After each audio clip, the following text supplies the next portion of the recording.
Барлық эпилепсияның 30%, оның ішіндегі дәрілерге күнбейтін эпилепсияның 30-40%, гиппокамп склерозымен байланысты.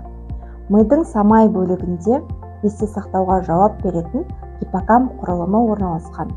Даму ақаулары, гипоксия, инфекция және бала кездегі жоғары температурадан болған судорогалар бұл құрылымды зақымдап, оның солып, кішірейіп қалуына әкелуі мүмкін. Кейіннен бұл зақым жасөспірім шақта эпилепсия ұстамаларының пайда болуына себеп болады. Бұл пациенттер алдын ала ұстаманың сезу, іштей бір түрлі сезімдермен басталып, бір нүктеге қарап қалатын ұстамалармен көрінеді.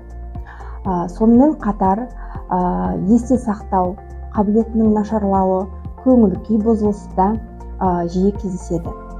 Мұндай жағдайда дәрі-дәрмек арқылы ем жүргіземіз. Бірақ көп жағдайда бұл ем нәтижесіз болады. Сондықтан осындай сәтте хирургиялық емдеу әдісін қолдана отырып, зақымдалған гиппокампты алып тастап, ұстамаларды толықтай тоқтату мүмкіндігі жоғары.